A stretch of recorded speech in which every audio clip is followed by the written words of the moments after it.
The Boston Celtics claimed the 2023-24 NBA championship by beating the Dallas Mavericks 4-1 in the NBA Finals series. The Celtics have now won the NBA title a record-breaking 18 times, claiming one more championship than the Los Angeles Lakers, who have won it on 17 occasions.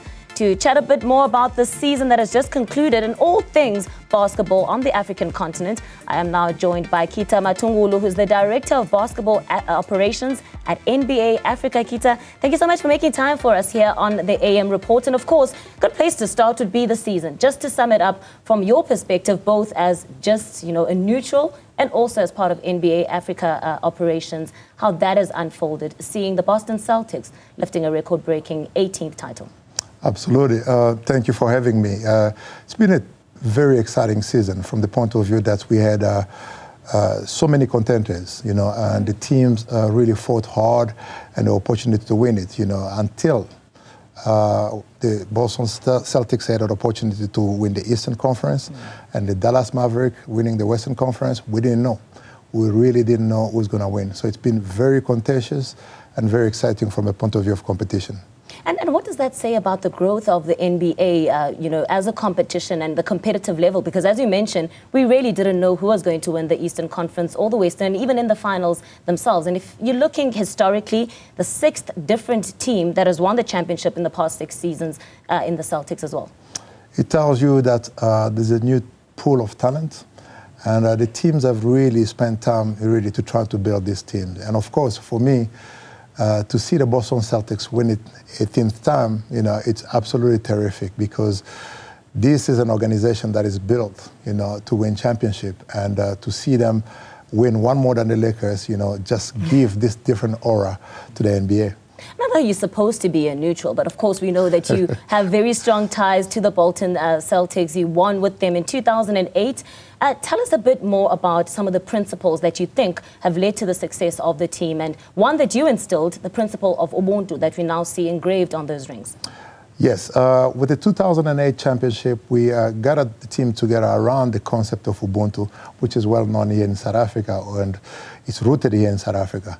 So, and that worked, with these young men, and today, seeing the Boston Celtics playing collectively within the same principle, really shows that, as a team, you got to put your differences apart and, to try to win a championship, that not always easy to win after 82 games this season. And now that we've had the season wrapping up and perhaps a number of conversations still to be had, the one thing that has come out is the managers or the coaches within the NBA are getting younger and younger. We're now seeing the Lakers are about to get a brand new coach. And of course, the coach of the Celtics that led them to victory as well, just 35 years old. What do we read into this? Absolutely. It's totally terrific. We are seeing the change of guard, both from the point of view of players. LeBron James is now almost 40 years old. Yeah. The new coaches are coming in. This is, good for the league. This kind of, in a way, also a segue to the NBA draft that's happening this week. And now I was going to get into that, but since you've led us into it, let's talk about the draft then happening this week over 2 days, which is something quite different. What do we expect from it, the draft that is, and how is that going to be conducted? Certainly one of the most exciting one. Every year we see a new pool of young African joining the ranks. This year we have Ulrich Chomche, who's from Cameroon, but also from the NBA Academy that's opened in 2017 in Sali, Senegal, with an objective to try to have young African skills up, and have an opportunity to be drafted.